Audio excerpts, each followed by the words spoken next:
Thank you guys so much for tuning in this week for Tuesday Tips with Fallon. This week I'm going to show you how to fill holes or large divots, scratches, maybe even some chipped veneer, and the easiest way to do that. The secret ingredient we're going to use is Bondo. You can purchase this at Lowe's or Home Depot. The kind I get is designed for the interior and exterior home. A lot of people use this for cars, and there may be a car version out there, but you just want the one that's used for the interior and the exterior. So as you can see, it's a gray putty, and you want to probably use a paint stirrer or something that you can just toss when you're done with it. But you get a good little clump. You want to put it on something that you can throw away, like a disposable plate, or this is an old one that my kids used, and I have a collection that I use. And I just toss it when I'm done. But you get a good amount, and right now it's not hardening, so there is a cream that comes with it, and this is actually white, but you can buy extra because it's really not a lot for this whole tube, for this whole can. So this is right beside it when you purchase it, and this one is red, and I'll go ahead and show that to you guys today.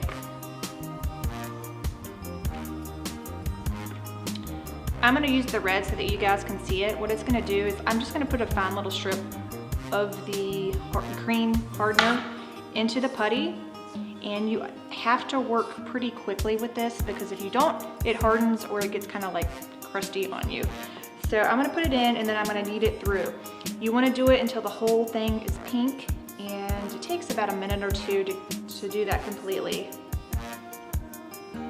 I know that there's a formula on the back of the can that gives you the exact amount, but I've been doing it for so long that I just kind of eyeball it now. And just knead it through.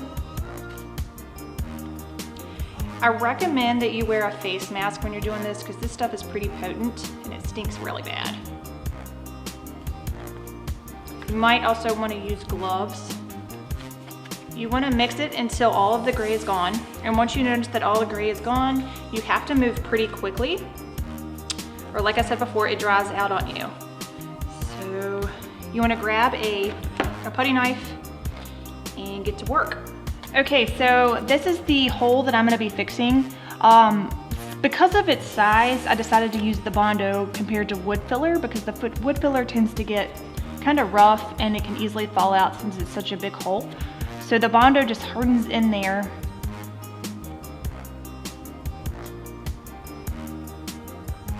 And I'll probably have to do a couple of coats, which is totally fine.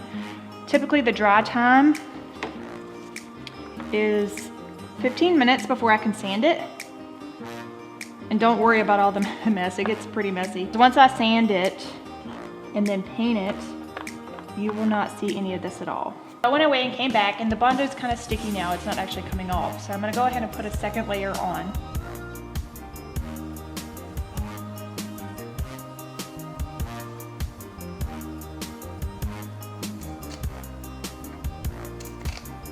Again, I'm not too worried about the mess up here because it's just gonna sand out later. So the third coat has almost dried. It's still a little tacky, which is nice because I can still control it.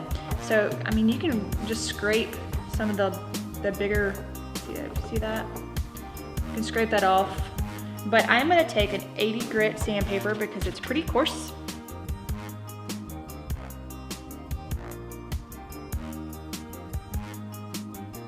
Super smooth. There's a couple of little divots, but when I prime it, and I highly recommend that you prime this because you don't want this to bleed through at all, but you can't even tell that that's there. So that spot has now been fixed. I will prime it and paint it, and it will look like it was there the whole time. I went ahead and put a coat of primer on. I'm gonna let it dry. You can already see how smooth it's making it. And I'll sand that down a little bit, and that'll fill in those holes, and it will look flawless and seamless, and you won't even be able to tell. Thank you guys so much for tuning in this week for Tuesday Tips with Fallon. Hopefully this tip on Bondo really helps, and I will see you guys next Tuesday. Have a great week.